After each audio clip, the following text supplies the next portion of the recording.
ధర్మాత్ముడైన దేవునికి మహిమ కలుగునుగాక. ప్రియ స్నేహితులందరికీ దివ్య వాక్యోదయం. ఈనాటి పాఠ్యభాగము ఇర్మియా 31-33. వారి మనస్సులలో నా ధర్మ విధి ఉంచెదను, వారి హృదయము మీద దానిని వ్రాసెదను. నేను వారికి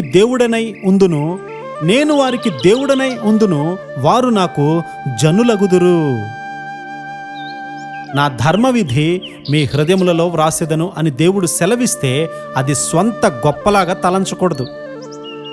ఇది రక్తము ద్వారా చేయబడినటువంటి నిబంధన.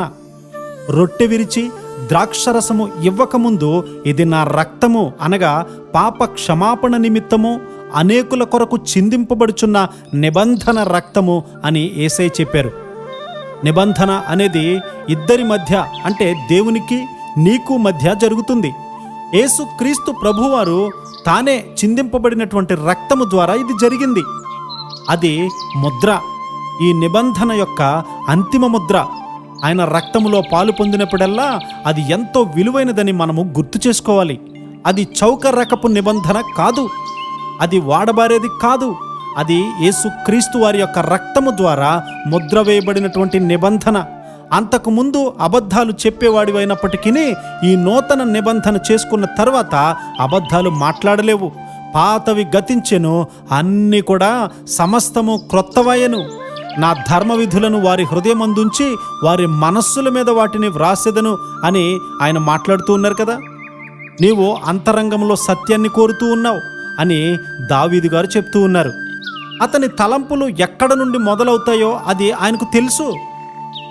అతని అంతరంగంలో వ్యభిచారము, నరహత్య ఉన్నట్లు, సత్యము లేనట్లు గమనించినప్పుడు దేవునికి ఏడుస్తూ మొరపెడుతూ ఉన్నాడు. మన అంతరంగంలో దేవుడు ఆయన ధర్మ విధులను వ్రాస్తూ ఉన్నారు. కాబట్టి ఎవరూ నిరుత్సాహపడకూడదు. మనము ఆయన నిబంధనను ఉల్లంఘించినప్పుడు మన ఆత్మకు ఎంతో తీవ్రమైనటువంటి గాయం కలుగుతుంది. అయితే యేసుక్రీస్తు వారి యొక్క రక్తముతో కడుగుబడితే మనము క్రొత్త నిబంధనలోనికి వచ్చేస్తాము. ఈ నిబంధన మన వెలుపల ఉన్నది కాదు. పర్వతం మీద పాత నిబంధన ఇవ్వబడినప్పుడు ఇశ్రాయేలీలు పర్వత సమీపానికి రాలేకపోయారు కదా. కొండ అంచు ముట్టుకోవడానికి కూడా వారికి అనుమతి ఇవ్వబడలేదు. వారు ఆ నిబంధనలో దూరంగా ఉండి పాల్గొన్నారు. అయితే ఈ క్రొత్త నిబంధన వ్యక్తిగతమైంది. నీ తండ్రి నీ కొరకు ఆ నిబంధన చేయలేడు. యేసుక్రీస్తు వారి యొద్దకు వెళ్ళి ఆయన రక్తము క్రిందకు నీవు వచ్చినప్పుడు ఆయన తన క్రొత్త నామాన్ని నీ హృదయంపై వ్రాస్తారు. ఆయన తన ధర్మ విధులను నీ అంతరంగములో వ్రాయునుగాక. ఆమేన్.